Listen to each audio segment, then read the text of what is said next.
Hello everyone and welcome to this episode of Marxist Clover. I'm your host, Eric Hobbs-Bond, and my co-host, the Engels Next Door. Yahoo! And today's going to be a bit of a different episode. The summer anime season is drawing to a close, and we thought we'd just do a run-through of our thoughts on this season. So let's get this started. So, before we dive in, there was, I don't know if a lot of you caught, in our studio apartment, good lighting, Angel included, that we made a soccer reference.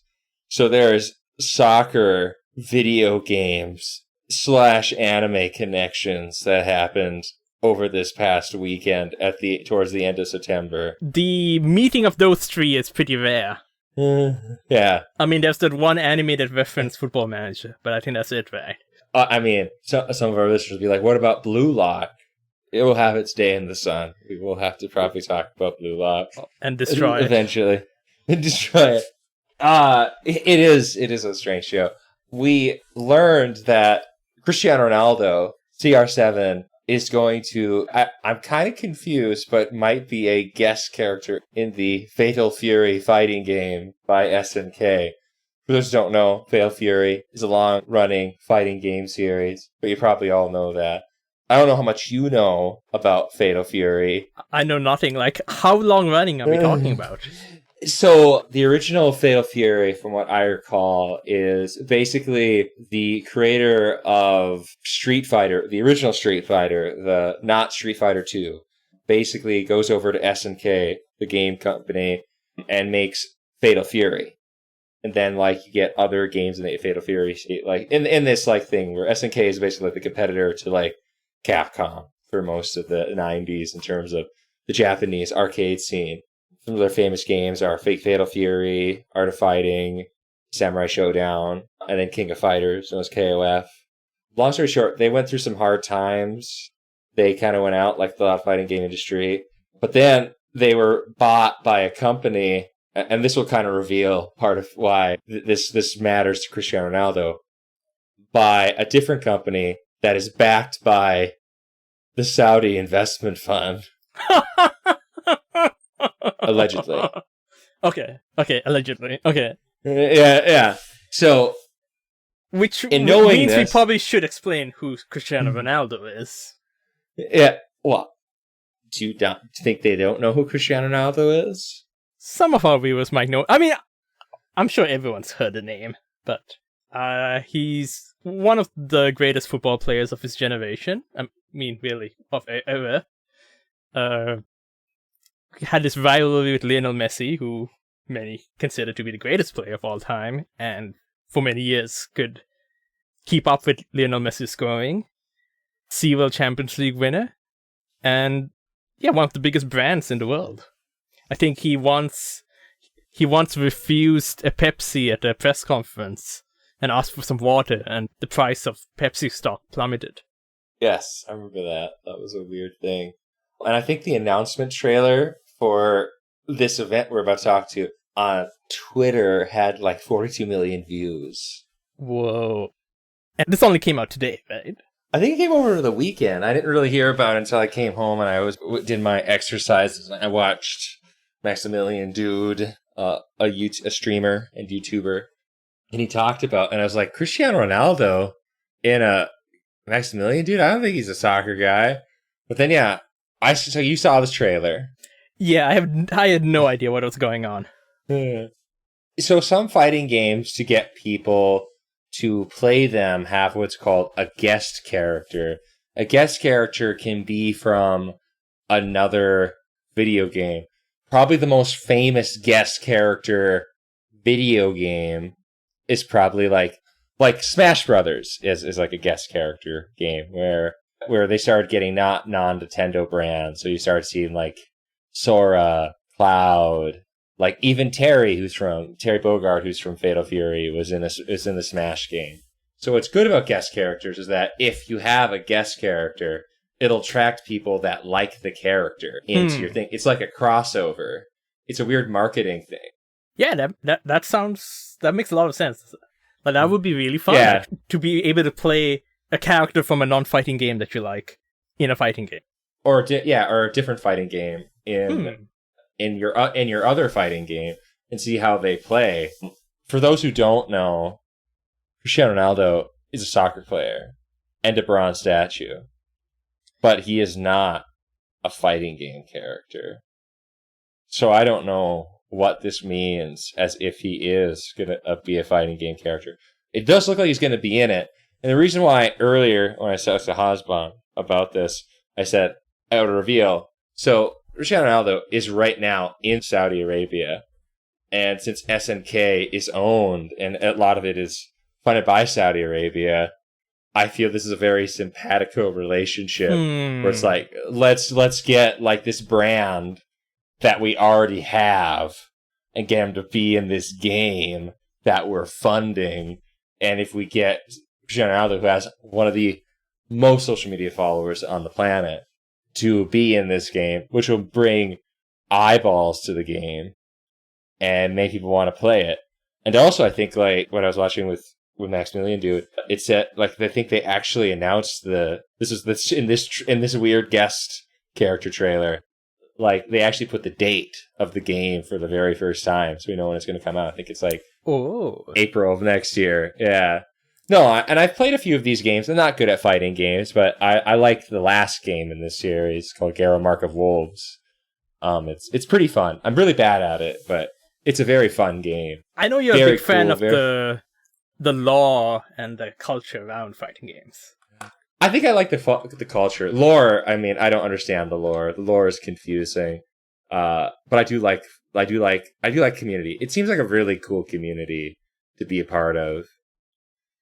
So I just wanted to bring that up because it's weird to have like Cristiano Ronaldo is going to be in a fighting game. Let's have our sports watching help wash our game washing. It's just the perfect thing. And next they're going to get like Live Golf is going to be, maybe they're going to fight on the Live Golf stage. Oh, that would be amazing. I mean, by amazing, I mean horrible. All of this is dystopian. But yes, it also is amazing.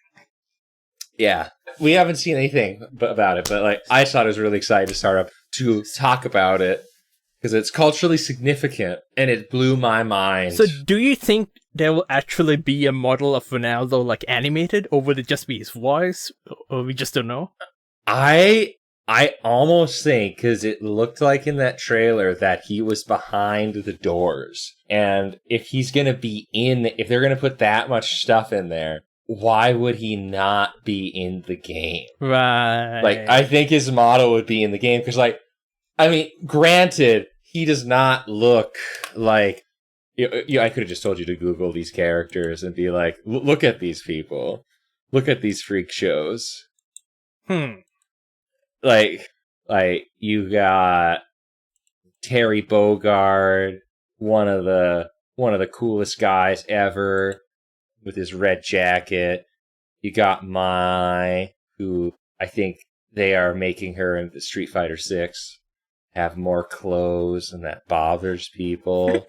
It doesn't bother me, but I don't know. We're now getting in the weeds. I could see he wouldn't fit in, but yeah, I could imagine he'd have some amazing jumping abilities. I hope he does jumping ability. That'd be really cool. Like, he does kick stuff, and yeah. I mean, if you could have young Ronaldo when he was more muscular, and then older Ronaldo when he became leaner, so he could keep his speed as he grew older. Oh, that would be really cool. I mean, my final question with this is, which footballer should most be a fighting game character? I'm actually gonna change this question, because guess what? We're not just soccer fans, and I'm not the biggest sports fan. So I'm actually gonna turn this on you. Who do you think would be the best athlete in all sports? Yeah. Or choose somebody that you want to choose to be in a fighting game. WG Grace. Explain. I'm just gonna have to get people to Google WG Grace. He was the first sports superstar and a cricketer from the 1800s. And take one look at him and tell me that you don't want to see him in a fighting game. Excellent. And if we ever get responses about random other things. Yeah, let us know which athlete you want to see slugging it out. And maybe we should, throughout this episode, to keep on theme, just saying, which should anybody from this anime be in a fighting game? That's an excellent question. Let's do that. Okay. With that, we're going to be moving on and going through our summer review of anime. We are basically looking at my anime list to see what came out this summer. So to put everything on the table, we have not watched everything. We haven't even finished everything at this point. I think I haven't watched as much as Engels. Yeah. And there's a lot of things that I've missed out on. There's just a lot of things there's a few things that I've dropped. And I think there's a few things on here that I want to highlight that I don't think got a lot of love because they're on High Dive, known as HI Dive, but I like calling it HI Dive. I'm behind on a lot of shows, but I still have opinions on it because that's the 2020s for you. We'll eventually talk about your Gen Alpha way of consuming of what was it, like 100 girlfriends that actually really, really, really like you. But we'll wait a while to talk about my annoyance with that for another day, and how it's not how I'm just an old fogey and can't accept it. So we're gonna start with, I think, the show that we think is probably one of our favorite ones to talk about this season. I think so. Of course, it's Shikanoko Koshitantan. You know, I'm really depressed. So my biggest complaint thus far, looking at this, is that Russadere, or whatever it's called, Roshidere has a higher my anime rating than Shikanoko Koshitantan. You forgot one Noko. Shikanoko. Oh my gosh. I took Japanese. Nokonoko. Shikanoko Koshitantan. Oh, that is a weird one. I've never it's really 3 Nokos. Shikanoko Koshitantan. Hey, Koshitantan is it's kind of hard. Oh yeah. That the messes my brain. Feels, you don't get that sound that often. No, you don't. Dun dun dun. I mean, you get like dun dun dun, but that's also just a nonsense sound. I mean, you can tell where the meme song came from, the opening, because it has a beat inherent to the sentence. Shikanoko Koshitantan. Yeah, like I was struggling saying Koshitantan. Like if you say Koshitantan, it just does not roll off the tongue very well. Yes, this is our analysis. This is the show that arrived to us via memes. It knew how to do meme marketing, and the memes hyped it up so much. We were entering the era of the deer, and the show lived up to the memes. And as I saw on Facebook, no one's watching it anymore. But we watched it, and we're here to talk about it. Everyone should be watching Shikanoko Koshitantan. I think we almost could do a whole episode on just talking about how much the opening is really fun. And that is, I really love its opening. The opening is great. That's where the memes first came from. I like the video, which I remember the creator. But so we're going to kind of be mean to this creator who tracked how long each person was in the opening. Yes. That was really good. I really liked that a lot. Also, I guess a good idea is if we do this for the beginning of next season, we probably should talk about the openings in the first week. Oh, that's a good idea. Because, like, I am so bad about watching the openings and EDs after the second week. I mean, to be fair, I actually have an ED and OP of the season. Sadly, the informational, Deer Crackers, is not my favorite ED of the season, even though it is informative. It's amazing. Show that it's really good. Yeah, just watch this show. Yeah, is there any highlights for you of the show? Dear Saint Paul was pretty good. Is this when she dies, or is this when she's the Shrine Maiden? I guess the Shrine Maiden is the Shrine Maiden. Yeah, when she dies. That was pretty good. If you like Azumangudaya or Nichijou, you definitely should watch this.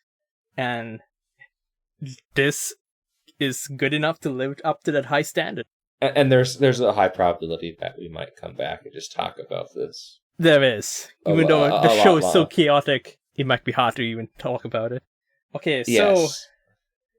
So the first one on the anime list is the show we will not talk about. But I could quickly mention it. Oshinoko Season 2. I watched Season 2. I liked it better than the first season. We don't want to really talk about it. It will be the show that shall not be named in this podcast. Yeah, I guess we can move on. We don't have to talk about it. We could just... I'm not the biggest fan. And I'm the only one that's watching it right now. I dropped it in halfway through the first episode. Is that too much information? Is that the end of the podcast? Are we going to get cancelled? Maybe. I'll say, if you ever want us to do an Oshinoko episode, just write in. Yeah, let us know. Send us a manifesto. There's a manifesto. Yes. And speaking about communist manifestos and revolutions... Despite the fact it's not Russian. Like, it technically is written, I think, in German. Or is it written in English? I mean, it's been translated, so never mind. Oh, yeah, no. Yeah, this is a tenuous connection, but my classic Russian literature isn't really up to date at all. So yeah, we're talking about Alya sometimes hides her feelings in Russian.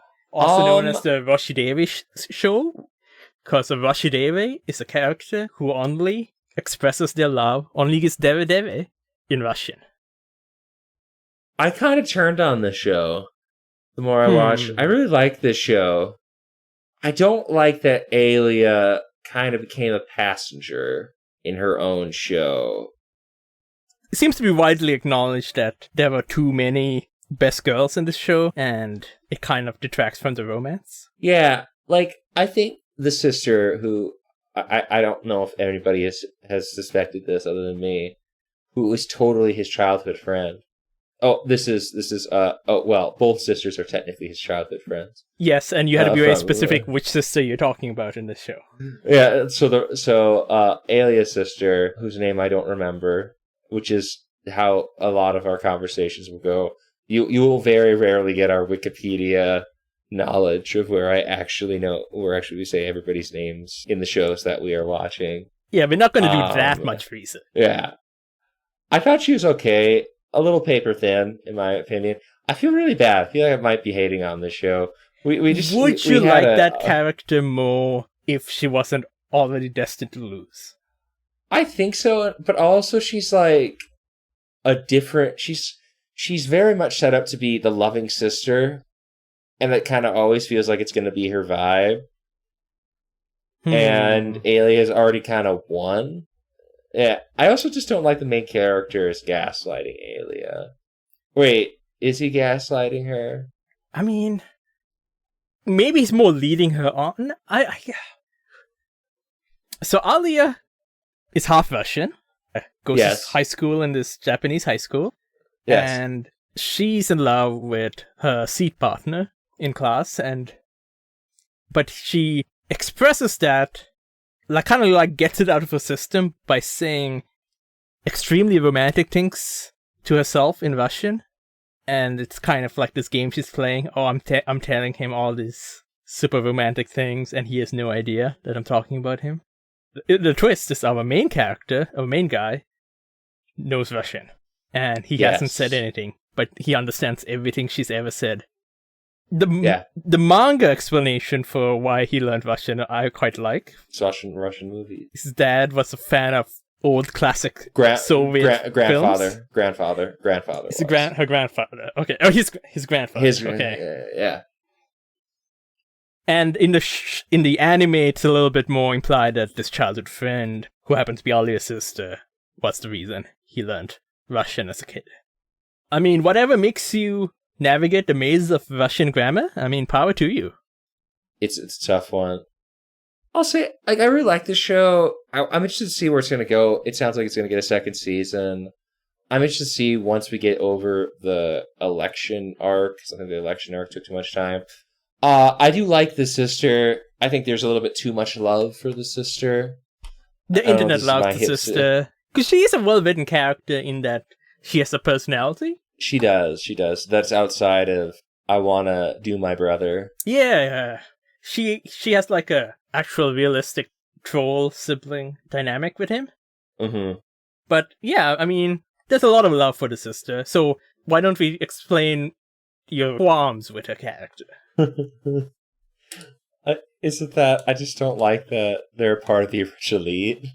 I feel really bad. I know this is Marxist, the podcast. I just don't like that she's just, I don't know, there's just something about these two characters that make them so she has a personal maid who's the same age, right, in school. Yeah, yes. Which is one of the most dark anime tropes.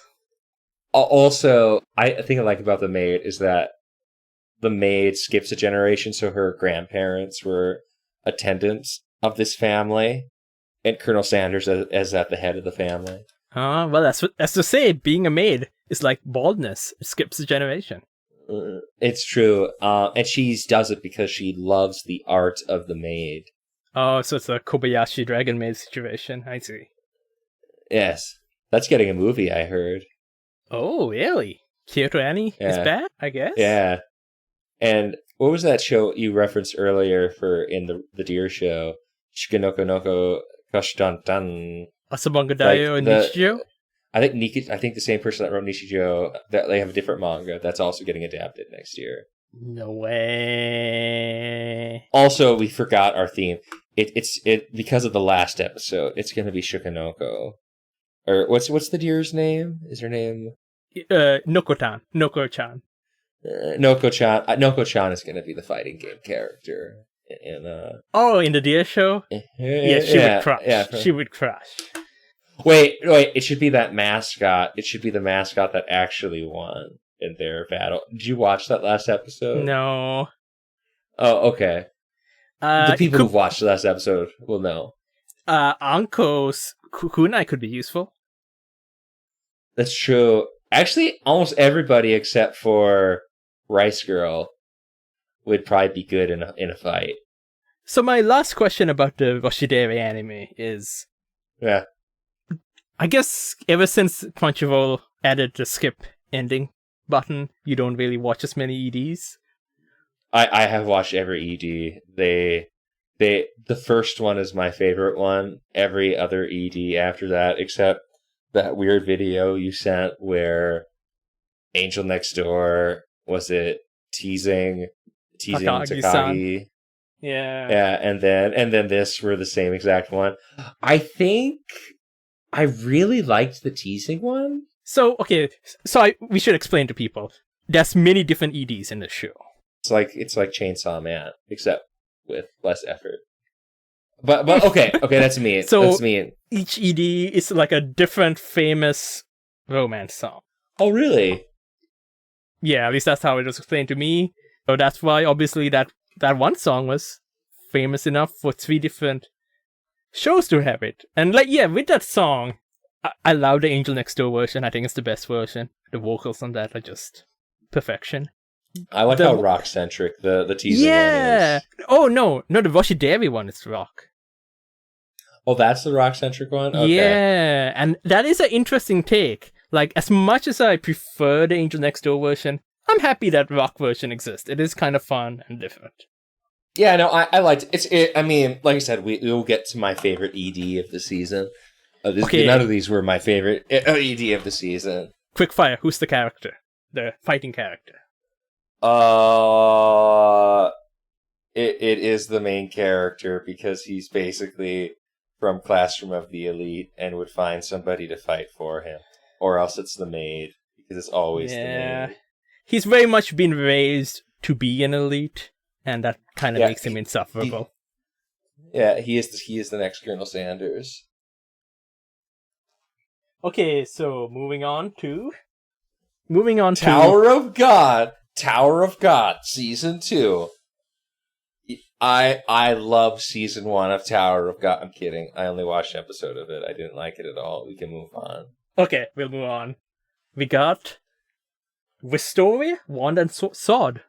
Which, in the latest episode, which Hobsbawm hasn't watched, we finally got the mention of wand and sword. You don't just use a sword. You use wand and sword. And if this was like a 90s or 2000 anime, it'd be wand plus sword, which would have made it fun. Is that what this show is? So this is a show that is about a guy who can't use magic. He likes cream puffs and lifting. And he goes to a magic school, and he finds out he beat the who shall not be named. And yeah, that's what the show is about. Also, that's Mashle. And a little bit of Harry Potter. Okay, Mashle is Harry Potter, but anime, but better. I mean, it's not hard to be better than Harry Potter. It's not hard, but this show shows it can be a little bit hard. It can be. I mean, at least the characters in this story are actually rightfully magist in a way that makes them kind of despicable. That's true. Except when this becomes a weird yaoi type of show, which I'm not saying yaoi is bad.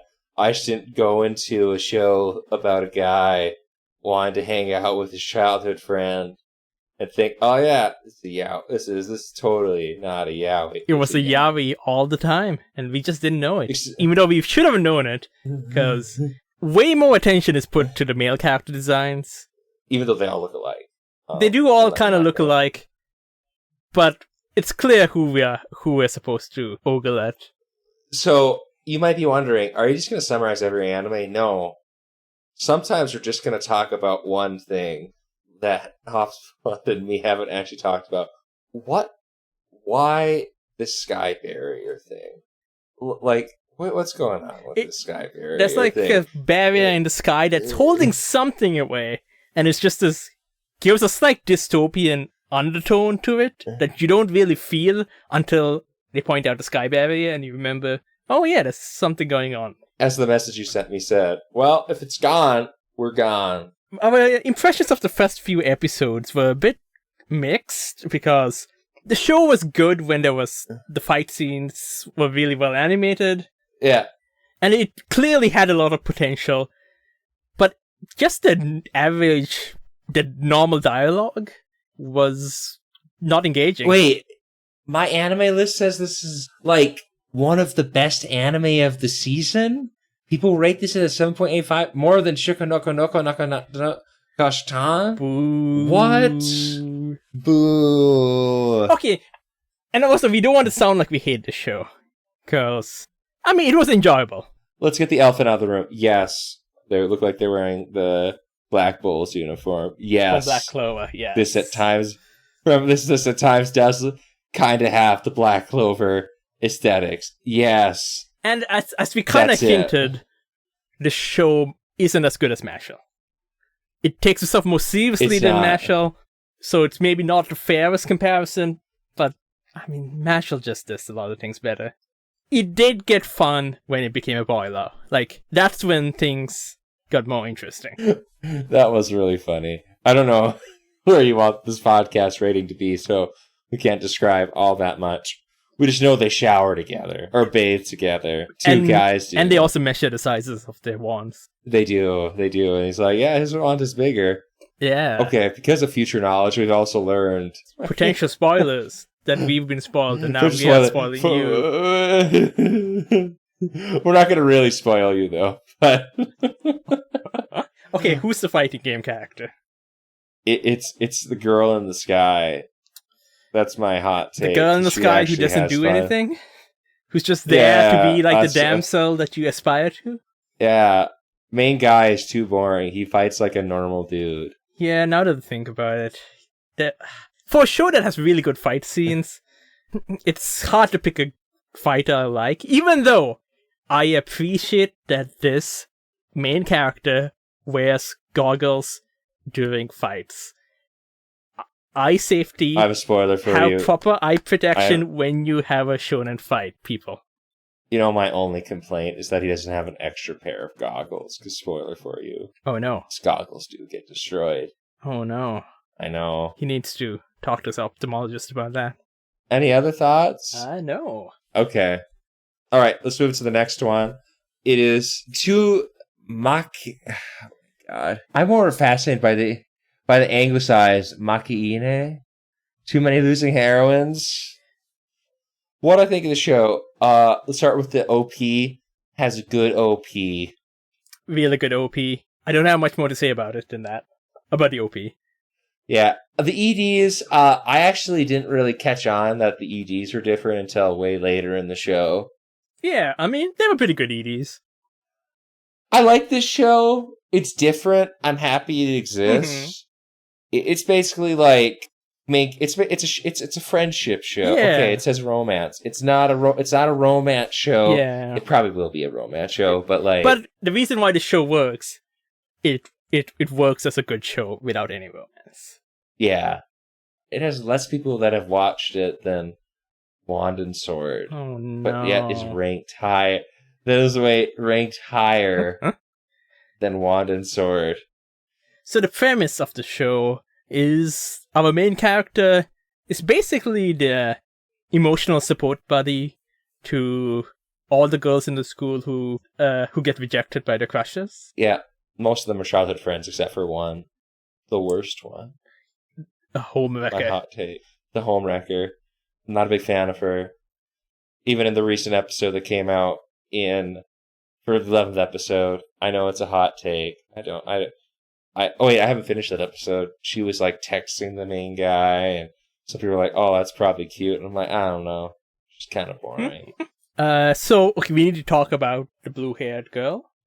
The internet has really taken to her. She's the subject of so many edits. She reminds me of Murakami's work.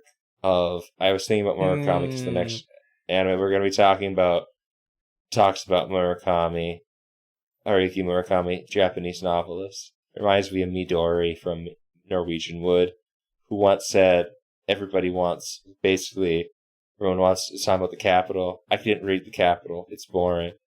I'm not going to lie. That's sometimes not that worst of a take. I like Midori. I like Anna. She's very manic, very fun.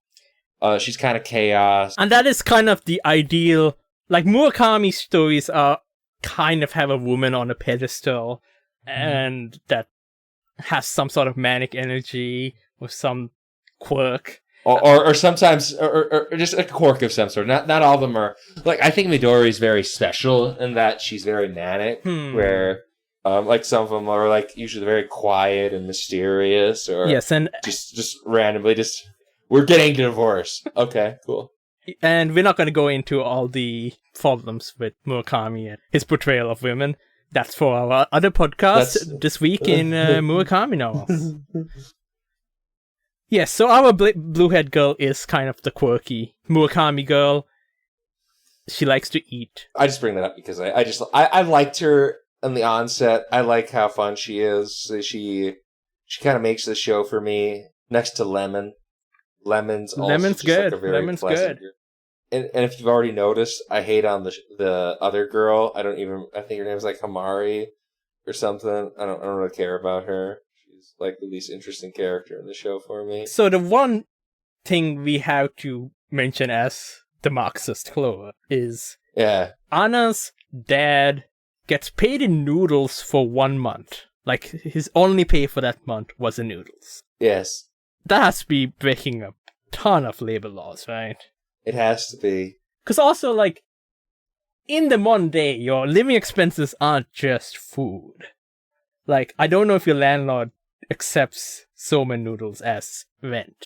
I don't think that's true either. It is a little nugget that just is kind of thrown in there that's just like a passing comment. And I need a whole show explaining how did this happen? How was a company able to pay its workers in noodles and get away with it. All right, fighter. It is gonna be. I'm trying to think who I'd want to be a fighter in this. Anna. I want Anna to be the fighter. You don't want the And she'd athletic track and field girl to be the fighter?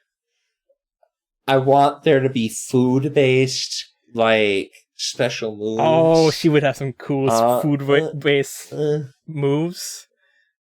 Maybe some Somen noodle-based moves. Maybe like a utility super, which I don't know much about fighting games. I just watch people talk about them, where something like food and stuff. I think that would be cool. So next up is Days with My Stepsister. Days of Stepsister is liked because it's slow and because people are cowards and will not admit that Domestic Girlfriend is just a better version of this story. By the way, that's not meant to be an endorsement of Domestic Girlfriend. just to be clear, just to head off all the letters. I will say, I really like the main girl of this story. Basically, the show is better when it's the main girl. I think it's summed up if you watch the after credit sequence of the first episode, where it's probably still my favorite part of this whole season. This show, which I think is fine. Like, this isn't one of my hype shows. I want to watch this right away when it came out. So basically, two characters, their parents marry their step-sibling, but they move into his father's house, and she's coming home, and then she doesn't know which light to turn off. Probably one of my favorite scenes of the whole season. Totally relatable. So relatable. Loved it. Everyone knows the feeling of being in an unfamiliar place and not knowing which light is which switch. I like this show. I think there's so much tension in this show between the main characters wanting to do it for the first time that I feel... See, I don't like make fun of it because I think the show is actually pretty classy most of the time. It's a little weird in other moments. Like, the main guy, I think, is a little strange. Wait.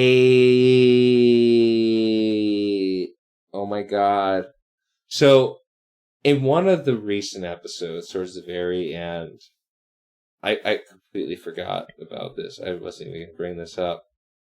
The main girl goes to a college, which one of her coworkers works at. Also, the main guy also works with this person. They work at a bookstore together.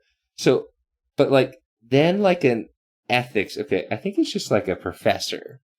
I don't remember what this is. She might have been an ethics professor. I think it was an ethics professor. It's like, sees her and it's like, this is the one. This is the one that my student has told me about. And again, our main girl here is a high school girl, and she's just visiting the college to see, like, a college visit, right? That's correct. And she goes and talks to, and then basically she's brought to the office of the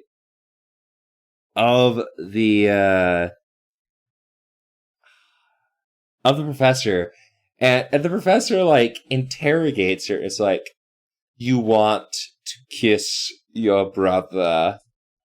You're not telling me the whole truth. And I'm like, what is going on? It's like the writer. I don't want to make fun of the writer because it feels like the writer feels like I think set out to have a vision of a really slow burn romance, and we'll talk about some really trashy romance premises later on, but I don't know. I thought that scene was really weird, and we were having this discussion about an ethics teacher manga. More on that some other time. It just felt very unethical to basically have a coworker reveal your private information to a professor, and the professor's like, you're not even my student, and I want to talk to you about your life and how you're doing it wrong. It's one of those weird things in romance anime, and romance in general in the genre. I am a hardcore fan fiction reader. I mean, I don't read as much as I used to. So I am into some really trash romantic tension and like angsty stories. But this was really, really, really, really silly, and I haven't seen the results, but I think they're gonna kiss in the final episode, which will be pleasant. But I recommend it. She's cute. She gets short hair. And there is some very That's nice. interesting feminist discussions about how women navigate the world and how the difficulties that the patriarchy puts on that. And there really is some interesting adaptation choices. It's not the most like I think Shikanoko Koshitantan probably had a lot of it based on the manga. Like has really good adaptation, what they did artistically. I think there's like some really interesting artistic flourishes in this show that if full stop, I don't mention that. I watch most of my anime before I go to work. I ride an exercise bike and I listen to music, so I don't hear all the dialogue or hear most of the music. But I always was taken aback by, usually, because they have these diary entries, and her diary entries are always just like, the art style of the show just completely changes. It's really fascinating to watch. No, recommend the show. Yeah. Okay, so who's the fighting character? It's the professor. Okay. She had the gall to basically to be like, I don't know about all your information, but I'm gonna fight you. Okay, so next one is no longer allowed in another world. Just quick warning: this section, this bit will have talk about suicide. You could make this a 200 episode show, and I'd watch it. It's amazing. I really like this show. It competes with the Deer Show for being the best show of the season. It has no business being in the company of being the best show of the season, but it is, and it's in the company of being one of the best shows of the year. Part of my French. Basically, the premise of the show, for those who don't know, basically, the main character is based off a real character. They commit suicide or unalives themselves by getting hit by a truck. They were going to try to, I think, jump into a lake. And he's based off a real life author. And then he arrives in another world and he wants to still die. And the show kind of starts off as like a normal isekai where he has suicide riz. Mm-hmm. Basically. Mm-hmm. Yeah. I mean, so basically he's like, even though I want to die, I want to go find this woman I love. And like, there's a lot of the jokes, I think, in the beginning are very crass. I don't know how you felt about it. I was depressed when I watched the first few episodes, so it was right down my alley. I loved it. But eventually, like, once you realize what the premise of the show is, I don't know how you felt. How did you feel when you found out what the premise of the show was? I thought, this is super cool. I did too. The premise of the show is basically sending back isekai characters, because almost all of them have committed suicide.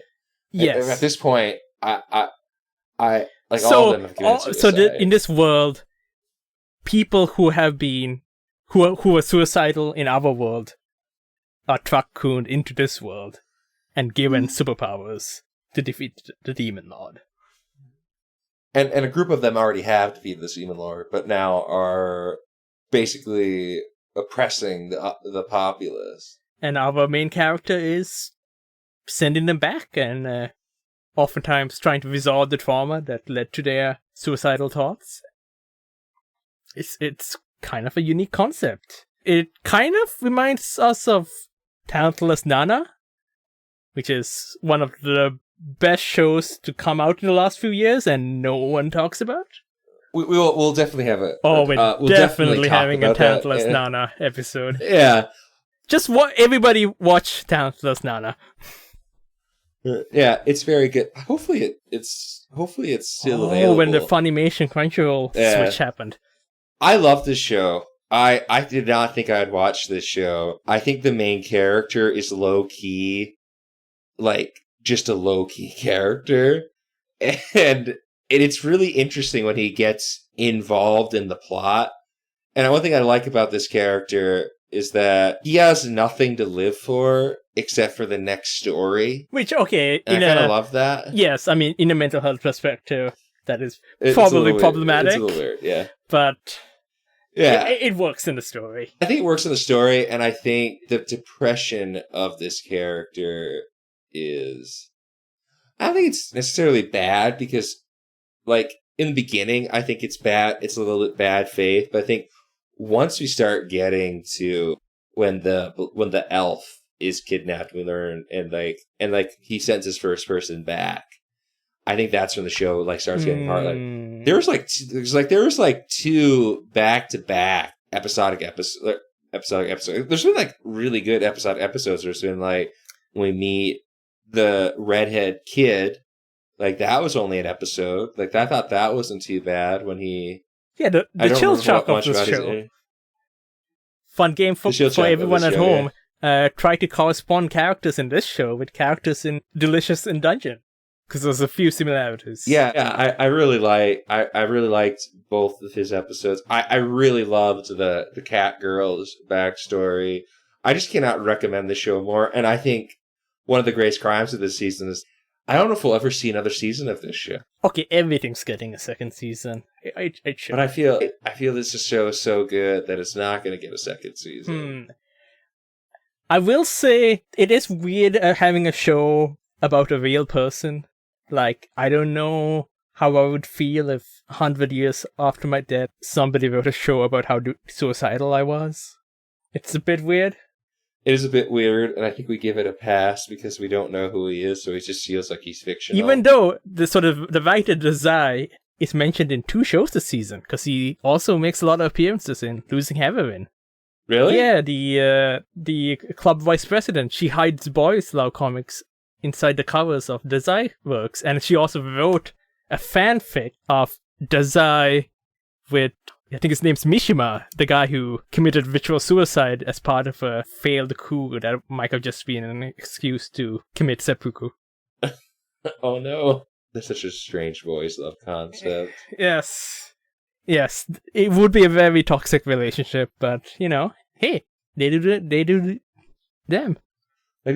Love the show. Hopefully it gets more. It is a show that I always got excited. Since it came on Tuesday, I'd usually watch it Wednesday morning. This is like one of the shows that I would watch as soon as possible. Okay, so who's the fighting game character from this? I think everybody has a right to be, but I want it to be the guy that is not going to get sent home. It's the guy that rides the scorpion.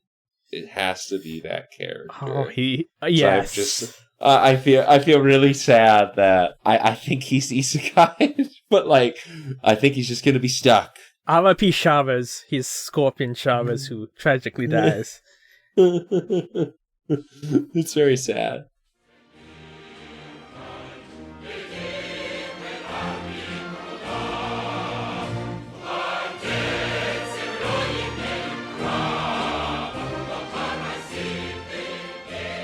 We realized halfway through this, like, wow, there's a lot of these to go through.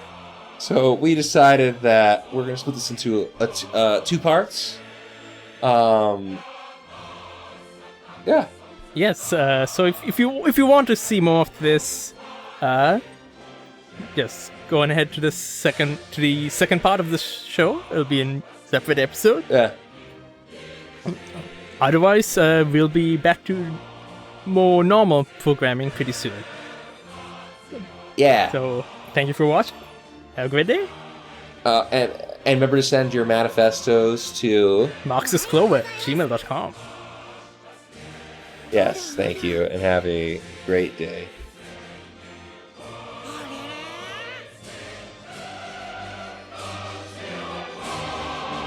あらあら。おい、工藤。